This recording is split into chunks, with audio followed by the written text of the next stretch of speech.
Hey there, welcome back. Part 2 of sub tumblers versus epoxy glitter tumblers. First off, I'm using this filter that everyone's using and it's cool. It's cool. I wanted to try it out. I figured this was the perfect opportunity to do so. Moving on. So first things first, in order to sub a tumbler, you need a tumbler with a special coating. Don't mind that this is all scratched off because I tried getting it off. This is a sub tumbler. This top part is actually what it looks like. I purchased this in the hopes of it was a frosted glass tumbler, and I was like, ooh, I put vinyl on it. Nah, no, it didn't work. It doesn't stick. So anyway, if you're subbing tumblers, you need to buy special tumblers that say that they are subliminal. I may be saying that wrong. But they need to have this coating on it because that is what absorbs the ink and bakes it into the cup when you bake it. Yeah, so there's that. Let me show you something real quick. And again, my humble opinion on this, so give me a sec. Okay, so these are the two places that I normally buy my tumblers. I buy them from Maker Flow and I buy them from Hog Outfitters or Stainless Steel Depot. As you can see, 99% of the offerings for sub tumblers are straight. And the reason for this is because, like I said in part 1, you have to take an image and wrap it around there. And it's difficult to do with a curved tumbler. So that being said, I have seen these curved tumblers that you can sub on that have the coating. How it's done, I honestly have no clue. Unless you're really good and you've been doing this for a long time and you know how to line up the seams perfectly with the two separate templates, because I know for wraps, they have like 2 templates that you could do a full wrap. But very rarely have I seen one of these curved ones that you can fully sublimate. Probably can be done. Again, I don't do sublimation. But yeah, so moving on from that. So we touched on 2 different types of tumblers that you need. Sub tumblers, you need ones with a special coating. Epoxy tumblers, you can use sub tumblers to do epoxy.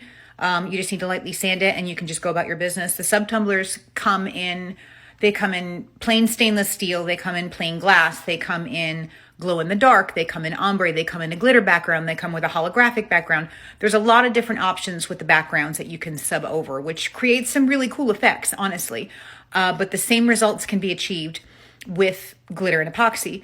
And again, this goes back to my point in part 1, where sometimes you can't tell the difference. You can buy a holographic sub tumbler and put a sub wrap on it, bake it on there, and then the image will be like a holographic and the glitters that's on the image may pop out a little bit more. So sometimes it's very difficult to tell if it's a sub tumbler or an epoxy tumbler. But that's why I'm here. I'm going to educate you guys on, what's involved in all that. So I'm going to touch real quick on one more thing, and then we're going to end this and go to part 3. Otherwise, the video is going to be like 15 minutes long. Another thing with sub tumblers is you need a special printer and ink. You need sublimation ink. Now, some people can convert regular printers into sub printers, but you need this special ink. Do you need a printer to do epoxy glitter tumblers? No, you do not. There are a lot of vendors out there that sell pre-made decals, Clearcast, all that other stuff. Does it require a printer? No. Does it help to have a printer? Yes. But the good part is that you can get, like, here's my printer, okay? You could just get a regular printer, Staples, $50, $60, whatever. It's not that expensive, and regular ink. Another thing, do you need a Cricut or a Silhouette or whatever? No, not 100%. Again, if you're buying your decals, buying your vinyls, you're doing V-splits or whatever with just lines, you don't need to cut out vinyl words. You don't need to cut out whatever. But if you wanted to do that, you would need that. You would need a Cricut or a Silhouette or a cutting machine. And of course, you would need vinyl. Lots and lots of vinyl, like you see here. But again, 100% necessary? No. Does it help? Yes. Come back for part 3.